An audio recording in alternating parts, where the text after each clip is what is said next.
கர்த்தருக்குள் பிரியமானவர்களே, ஆண்டவராய் இயேசுவின் நாமத்தினாலே உங்களை வாழ்த்துகிறேன். யாத்ரா 31:1-2 பாருங்கள். பின்னும் கர்த்தர் மோசேயை நோக்கி, நான் யூதாவின் கோத்திரத்தில் ஊருடைய மகனான ஊரியின் குமாரன் பெசலேலை பேர் சொல்லி அழைத்து என்று சொல்லப்படுகிறது. இன்றைக்கு நாம் கற்றுக்கொள்ளப் போகிற மனிதனுடைய பேர் பெசலேயேல் என்பது. இவன் ஒரு ஆராதனை வீரர் அல்ல, அல்லது ஒரு தீர்க்கன் அல்ல, ஒரு ஆசாரியன் அல்ல, அல்லது ஒரு போதகர் அல்ல, ஒரு சாதாரண பணி செய்கிற ஒரு மனிதன். இந்த மனிதனை குறித்து 4 குறிப்புகளை நான் சொல்ல விரும்புகிறேன். வேதாமத்திலே நீங்கள் வாசிப்பீர்கள் என்றால் யாத்ரா 31:5 அவனை தேவ ஆவியினால் நிரப்பினேன். இது திருமறையிலே முதல் முறையாக இந்த வாக்கியம் வருகிறது. அருமையானவர்களே, இந்த மனிதனுடைய வாழ்க்கையில முதல் காரியம் அவனுடைய கேரக்டர், அவருடைய நற்குணத்தை சொல்கிறேன். இந்த பெசலேயேல் என்கிற அந்த பேருடைய பொருள் என்ன? இந்த ஷேடோ ஆஃப் காட், தேவனுடைய நிழலிலே அவன் இருக்கிற மனிதன் என்று பொருளாகும். தேவனுடைய நிழல் அல்ல மறைவிடத்தில் இருக்கிறவன் பாதுகாப்பாக இருக்கிறான், ஆசீர்வாதமாக இருக்கிறான்.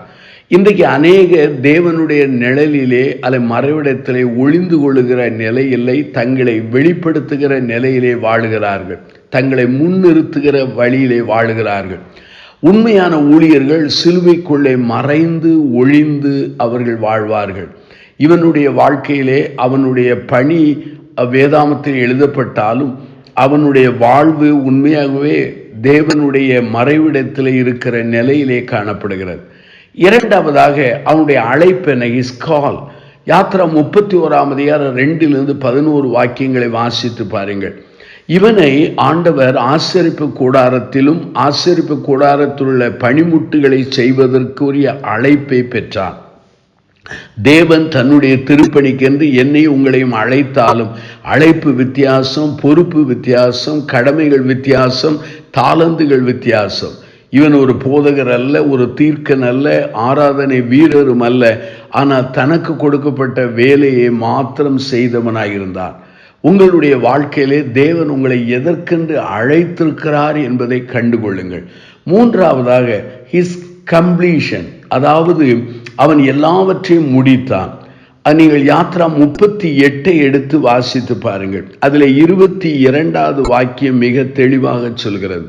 யூதாவின் கோத்திரத்தில் ஊரின் மகனாகிய ஊரியின் குமாரன் பெசலேல் கர்த்தர் மோசேக்கு கற்பித்ததை எல்லாம் செய்தான். அவனுடைய வாழ்க்கையிலே பாருங்கள், அவன் தேவனுக்கு உண்மை உள்ளவனாக ஃபெய்த்ஃபுல்லாக இருந்தான். அதே சமயத்தில் ஃபினிஷர், தனக்கு கொடுக்கப்பட்ட வேலையை எல்லாம் செய்தான். சிலர் வேலையை ஆரம்பிப்பார்கள், பாதியிலே விட்டு விடுவார்கள். சிலர் படிக்க ஆரம்பிப்பார்கள், படிப்பை முடிக்காமல் போய்விடுவார்கள். ஆனால் இவன் செய்ய ஆரம்பித்ததை எல்லாவற்றையும் செய்து முடித்தான். நம்முடைய ஆண்டவராகிய இயேசுவின் சுவாபம் என்ன? எல்லாம் முடிந்தது என்று அவர் நன்றாக செய்து முடித்தார். இந்த மனிதனுடைய வாழ்க்கையிலே கர்த்தர் சொன்னதை எல்லாவற்றையும் முடித்தான். அவனுடைய வாழ்க்கையிலே அந்த பணியை பூரணமாக செய்து முடித்தான். இஸ் கம்ப்ளீஷன் என்று சொல்லலாம். 4வதாக யாத்ரா புஸ்தகம் எடுங்கள், 35 எடுங்கள். அந்த 35ஆம் அதிகாரத்திலே 34 பாருங்கள். அவன் இருதயத்திலும் தான் கோத்திரத்து அகிசா மாகின் குமாரனாகிய அகோலிபியாயின் இருதயத்திலும் போதிக்கும் வரத்தை அருளினார். இங்கே பெசலேலை குறித்தும் அகோலியாபின் குறித்தும் சொல்லப்பட்டிருக்கிறது. இந்த இருவருக்கும் என்ன கிருபை சொல்ல வேண்டும் என்றால், பெசலேலுக்கும் அவனோடு இருந்த உடன் வேலையாளுக்கு என்ன கிருபை என்றால், அங்கே போதிக்கும் வரத்தை அருளினார். சிலர் தங்களுடைய வாழ்க்கையிலே கற்று கொண்டிருப்பார்கள், ஆனால் கற்றுக்கொண்டதை மற்றவர்களுக்கு கற்றுக் கொடுப்பதில்லை.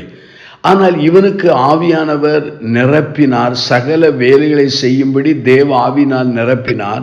அந்த நிரப்பின அந்த கிருபையை, கற்றுக்கொண்டதை மற்றவர்களுக்கு போதிக்கிற வரத்தை அருளினார். ஆகவே எதை கற்றுக்கொண்டானோ அதை மற்றவர்களுக்கு போதித்தான். நம்முடைய ஆண்டவராகிய இயேசுவானவர் சொல்கிறார், நீங்கள் சகல ஜாதிகளுக்கும் போய் என் நற்செய்தி அறிவித்து நான் உங்களுக்கு கற்றுக் கொடுத்ததை அவர்களுக்கு போதியுங்கள் என்று சொன்னார். அருமையான என் சகோதர சகோதரிகளே, இன்றைக்கு அநேகர் தாங்கள் கற்றுக்கொண்டதை மற்றவர்களுக்கு போதிப்பதில்லை, தாங்கள் கற்றுக்கொண்டதை மற்றவர்களுக்கு அவர்கள் அறிவிப்பதில்லை.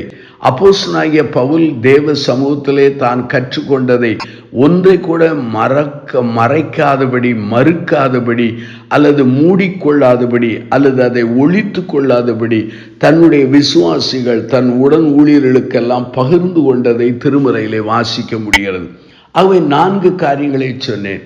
பெசலேனுடைய அவனுடைய குணத்தை சொன்னேன், அழைப்பை சொன்னேன், அவன் முடித்த தன்மையை சொன்னேன், அவனுடைய கிருபை என்ன, போதிக்கும் அந்த வரத்தை ஆண்டவர் கொடுத்தார், அதை அவன் பயன்படுத்தினான்.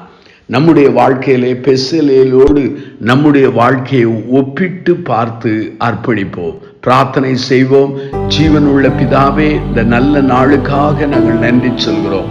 இந்த நாளிலே பெசலேல் மூலமாக என்னோடு எங்களோடு பேசினீர், அதற்காக நாங்கள் நன்றி சொல்கிறோம். பெசலேலுடைய எல்லா பண்புகளையும் எங்களுக்குள்ளே தரும்படியாக உம்முடைய சன்னிதானத்திலே கெஞ்சி மன்றாடுகிறோம்.